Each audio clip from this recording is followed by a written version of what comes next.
Olá, tudo bem? O tema de hoje é sobre a conquista de Canaã, sendo mais específico Jericó e Azor. É um tema de modo acentuadamente polêmico do ponto de vista dos críticos, dos chamados ascéticos, gnósticos, minimalistas, teólogos, cristãos, em linhas gerais. Nós, ditos cristãos, não dependemos de evidências, de provas, de descobertas para nós crermos na Bíblia como livro de prática, de conduta e de fé. A questão de que foi defendida no período do contexto da Reforma Protestante, sola Escritura. Então, para nós, a Escritura, o texto canônico, no que diz respeito à matéria de conduta, de prática e de fé, é suficiente. Mas a área da arqueologia, ela pode contribuir bastante para a questão da própria apologética, por exemplo, e até também trabalhar passagens obscuras em que as descobertas trará à luz, à tona, justamente todo um contexto cultural histórico que corroborará para um entendimento, para a ilustração, para elucidação melhor, então, de algumas passagens obscuras. Pensando nisto, vamos trabalhar hoje sobre a conquista, né, das cidades Jericó e Azor. Escolhemos esses dois versículos para servir de fato como base para toda a nossa exposição. Então temos aqui Josué capítulo 6, versículo 20 e 21, em que é dito o seguinte: gritou, pois, o povo, tocando os sacerdotes as buzinas. Sucedeu que, ouvindo o povo o sonido da buzina, gritou o povo com grande brado, e o muro caiu abaixo. E o povo subiu a cidade, cada um em frente de si, e tomaram a cidade. Versículo 21. E tudo quanto havia na cidade destruíram totalmente ao fio da espada, desde o homem até a mulher, desde o menino até o velho, até o boi, ao gado miúdo e ao jumento. Então, o texto ele é de sobremodo polêmico e crítico. Três questões principais são suscitadas para abrirmos um debate. Encontramos nesses textos questões de ordem moral e ética, melhor dizendo.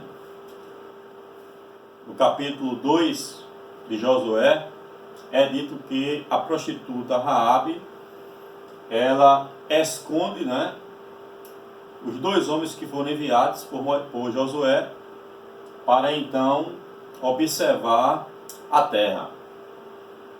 Ela mente para os seus compatriotas.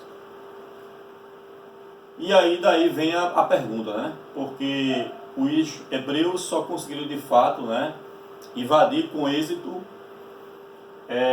também por causa de todo o relatório que os espias eles relataram para Josué.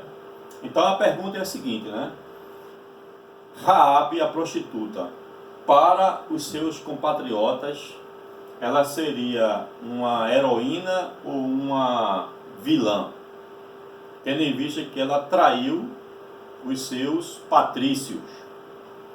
Então, do ponto de vista ético, do ponto de vista moral, é prometido que Raabe, bem como toda a sua família, no momento do ataque, da destruição, eles seriam preservados.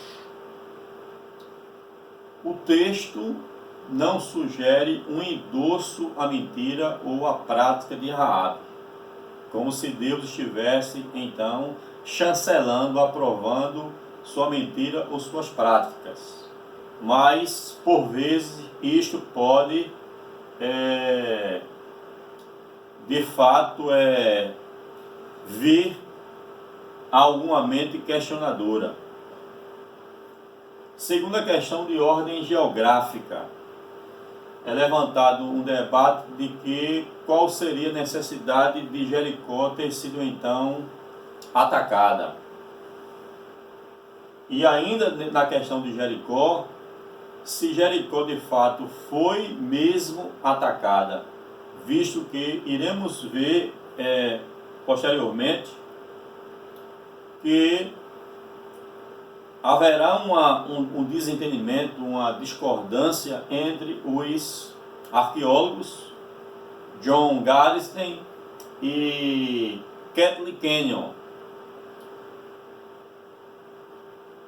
E ainda questões de ordem teológica, que vamos encontrar justamente uma ordem explícita de Deus mandando matar o fio da espada, desde dos homens como as mulheres, das crianças como velhos, os gados miúdos, e enfim, a tudo aquilo que fosse encontrado dentro da cidade. Então, questões de ordem teológica, né? Alguns vão levantar possíveis questionamentos sobre como Deus ele é retratado diante de um contexto em que ele manda matar até, de certo modo, supostamente aqueles que são inocentes. Então, continuando aqui a nossa exposição, se vocês lerem lá em Gênesis capítulo 15, versículo 13 e o 16, o texto então nos diz que e a quarta geração para cá tornará para cá, porque a medida da injustiça dos amorreus não está ainda cheia. De que o texto então está versando, retratando, não é? O texto ele então versa que no tempo de Abrão ainda não era apropriado o julgamento dos amorreus, que eram dos povos que pertenciam ao grupo dos cananeus. Não era ainda o momento de serem expulsos e de a própria terra os vomitar, como está escrito em Levítico capítulo 18, versículo 25, você pode conferir. Por isso, a terra não está contaminada, ou melhor dizendo, fazendo uma correção, por isso a terra está contaminada. E eu visito a sua iniquidade, e a terra vomita os moradores. Então, uma menção a esse grupo. Ainda no versículo 20, ou no capítulo 20 de Deuteronômio, versículo 16, versículo 18, nos diz o seguinte: porém, das cidades destas nações, esse grupo dos cananeus, em que o Senhor teu Deus te dá em herança, nenhuma coisa que tem fôlego deixará com vida, antes destruí-la-ás totalmente, aos heteus, aos amorreus, aos cananeus, aos perizeus, aos heveus, aos jebuseus, como te ordenou o Senhor teu Deus, para que não vos ensinem a fazer conforme a todas as suas abominações que fizeram a seus deuses, e pequeis contra o Senhor vosso Deus. Se nós fizermos uma rápida análise vamos perceber que desta promessa há então a invasão, não é, justamente de Josué, quando Deus fala lá a Abrão, em Gênesis capítulo 15, 13 e 16, decorreu justamente um período de 430 anos. Então, durante o período de 430 anos, Deus esperou pacientemente para que este grupo de pecadores, desobedientes, de certa forma alguns até irreconciliáveis, ao arrependimento. Mas eles não se arrependeram. Então, durante uma espera de 400 ou 430 anos, Deus esperou justamente esse povo a se arrepender. Então, agora, nesse contexto, Deus usará o exército dos hebreus de Israel para praticar o juízo sobre aqueles povos. E esses povos, os cananeus, jebuseus, heveus, não é? Eles estavam sob o poderio, aquela região, do Império Egípcio. Se vocês fizerem uma pesquisa, né, sobre as chamadas cartas de El Amarna, que é justamente do século XIV, século XV, os governadores, não é? O governador da cidade de El Amarna escreve cartas de correspondência ao faraó, justamente pedindo socorro e retratando essas invasões em que aquelas regiões estavam justamente sofrendo. Não é? Então é preciso a gente entender o contexto do episódio justamente da questão da matança, não é? O primeiro ponto aqui bastante crítico. Será que aquela matança, aquela ordem de exterminar o grupo dos cananeus e tal, constitui-se um chamado genocídio? Ou seja, um grupo sendo dizimado por um outro grupo por questões étnicas, por questões raciais, como aconteceu, por exemplo, lá em Ruanda em 1994, quando os Hutus, que era justamente o grupo da maioria, partiram com facões e etc. e dizimaram, exterminaram os chamados Tutsis, o Tutsitis, não é? Que acontece em Ruanda. Ou a questão de um crime étnico, um crime racial, ou ainda a questão de um grupo voltado para práticas da chamada xenofobia, a aversão, o ódio para com o estrangeiro. Então, tudo isso nós iremos mostrar aqui que não fazia parte do contexto, não é, daquela guerra, e em específico a invasão das terras de Canaã. Não fazia parte da questão de um crime de genocídio, porque não trata-se justamente de uma questão de um extermínio, por questão de raça, não é? Por questão de serem os hebreus xenófobos. A própria Raabe vai acompanhar o grupo, não é?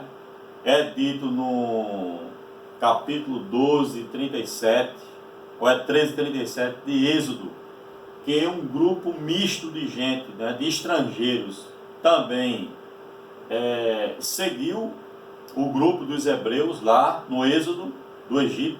Então não temos nada aí de práticas voltadas para a questão da xenofobia.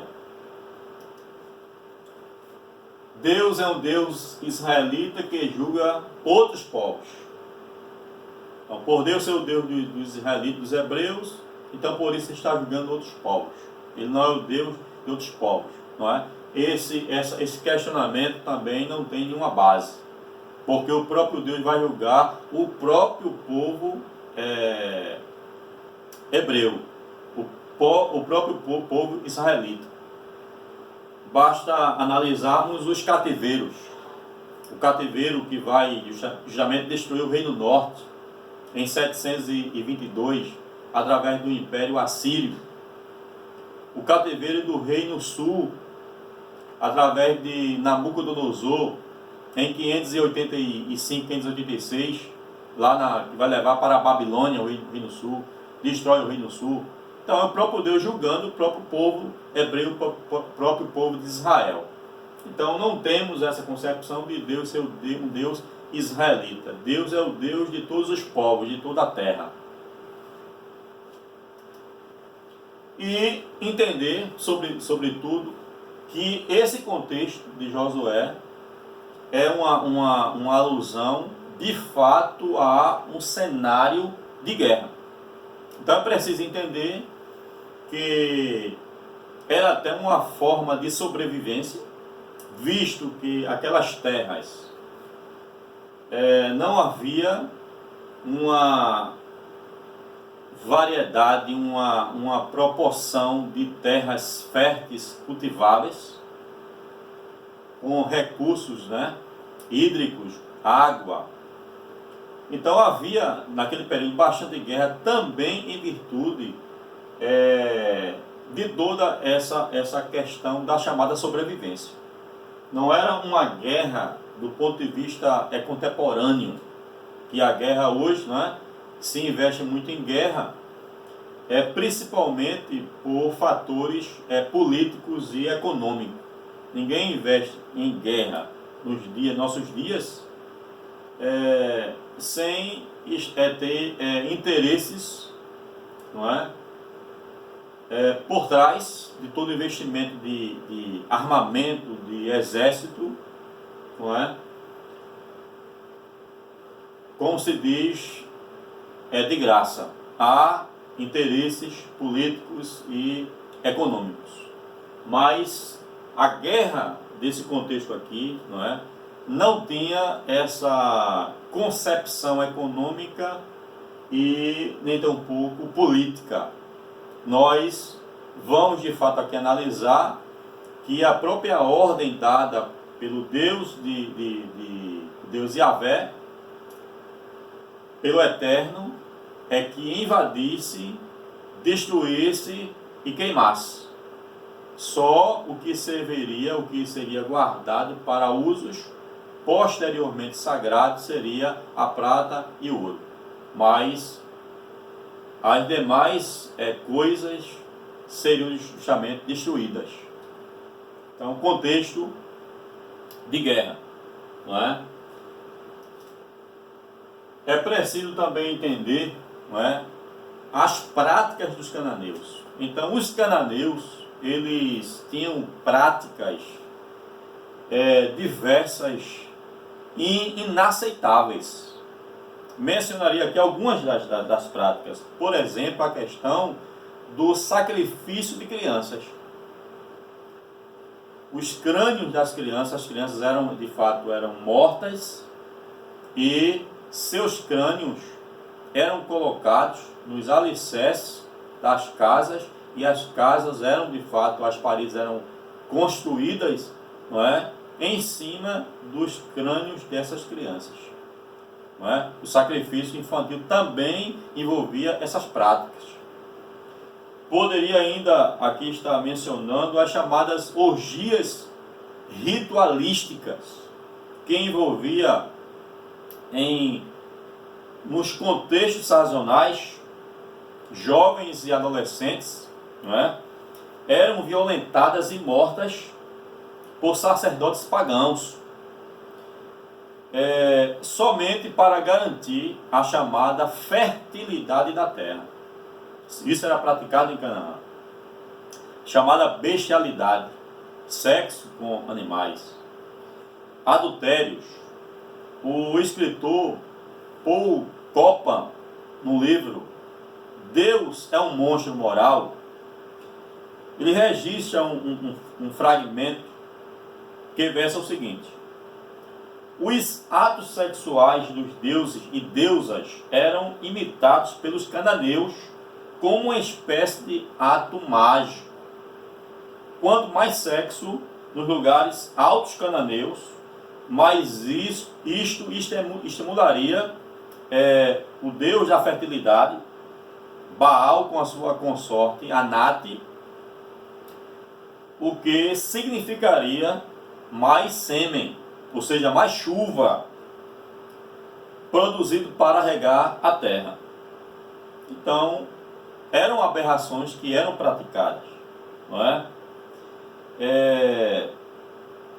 Ainda nesse contexto, a gente ainda poderia fazer menção ao desejo intenso de destruir o povo de Deus da parte dos cananeus, de exterminá-los, os hebreus, da face da terra.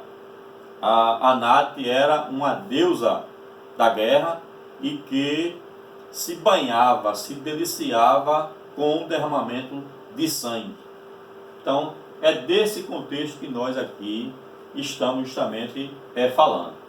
Um contexto de guerra, um contexto de práticas inaceitáveis, não é? E essas práticas são inaceitáveis não do ponto de vista etnocêntrico, é do ponto de vista racional, não é? Eu não sei se alguém ainda tenta defender práticas, por exemplo, da chamada antropofagia, não é? O chamado canibalismo. Se existir alguma comunidade que pratica hoje, não é? As adorações aos chamados crânios humanos, não é? Mas aqui vamos continuar, não é? Falando que além de todas essas práticas, não é? O contexto que envolve essa destruição total, que vai aparecer lá no termo hebraico, e que é traduzido nas Bíblias, nas línguas portuguesas, como o anátema, né? O texto lá é chamado de herem, que vem justamente da raiz verbal de haram. O contexto do chamado herem, o anátema, é a oferta feita a Deus de todo o despojo adquirido com a vitória sobre o inimigo que era considerado obra divina. Então essa vitória, não é, sobre o inimigo, o exército inimigo, constituía uma obra de Yahvé. Então todo o despojo deveria ser consagrado para a destruição. Era esse contexto que nós aqui estamos falando, não é? O chamado Richard, né, Dawkins, certa feita, né, ele chegou a levantar o questionamento de que os israelitas, ele chegou a acusar os israelitas de praticar um genocídio e uma limpeza étnica, em função do chamado deleite xenófobo, não é? Isso não vai se ajustar justamente aos padrões que nós encontramos dentro do texto canônico. Basta verificarmos em Gênesis 12:3, que é dito que o próprio Deus falando para Abraão que todas as famílias da terra, não é, seriam abençoadas. Então nós não vemos aí nenhuma concepção xenófoba, não é?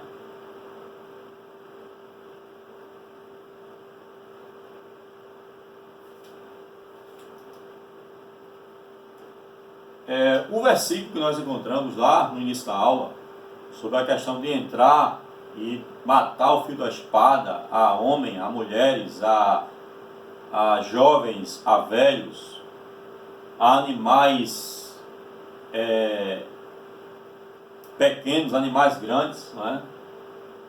O chamado Paul Copan, no livro Deus é um Monstro Moral, ele justamente vai mostrar que era um tipo de um recurso retórico de se utilizar do exagero para falar sobre a destruição dos inimigos. Era um recurso retórico comum lá no Oriente Próximo Antigo. E que não apenas Josué usou, se utilizou, não é, desses recursos retóricos, como vamos encontrar vários, não é, várias personagens importantíssimas naqueles dias se utilizando desse recurso. Veja, por exemplo, né, o faraó Merneptah, que era filho de Ramsés II, aqui nessa estela comemorativa, onde é o primeiro texto, não é, fora da Bíblia a fazer menção pela primeira vez a um nome Israel. Então, ele aqui diz o seguinte: Israel foi devastada e os seus filhos já não existem. Ora, como ele aqui está falando que os seus filhos já não existem, se até hoje nós encontramos em qualquer parte do mundo, principalmente no país de Israel, os israelitas, não é? Então, isso é justamente, temos aqui uma linguagem que deve ser entendida no sentido literária e não no sentido literal, não é? Eu poderia citar para vocês aqui ainda, fazendo uso, né, do livro do Paul Copan, aqui na página 200, ele vai dizer aqui o seguinte: o faraó do Egito, Tutmés III, final do século XIV, se ostentou de que o numeroso exército de Mitanni foi dizimado dentro de uma hora, totalmente aniquilado, deixou de existir. Na verdade, as forças de Mitanni, não é, viveram para lutar nos séculos XV e século XIV a.C. Então é um recurso retórico que era utilizado, não é? O próprio rei hitita Mursili II, que governou de 1322 a 1295, registrou que esvaziou o monte Achapaia de homens e que esvaziou as montanhas Tarircaimu de homens. Então, recurso retórico. O boletim de Ramsés II registra as vitórias do Egito sobre a Síria, cerca de 1274 a.C. E embora tais vitórias não tenham sido tão expressivas, ele anuncia que ele matou toda a força dos hititas e todos os chefes de todos os países, sem contar os milhões de estrangeiros que ele considerava joio, não é? Então, eu poderia aqui citar vários e vários exemplos dentro do contexto, não é, do Oriente Próximo, que justamente vai retratar que esse era um recurso comum, não é? Então, não era que estivesse usando de uma estratégia para se utilizar da mentira, não é? Mas era uma forma comum de se expressar dentro daqueles dias. Nossos dias, por exemplo, nós falamos, né, quase que corriqueiramente, sem esse contexto agora da chamada pandemia, ao fazermos um aniversário, costumamos dizer o seguinte: esteve presente todo mundo. Então é uma figura de linguagem.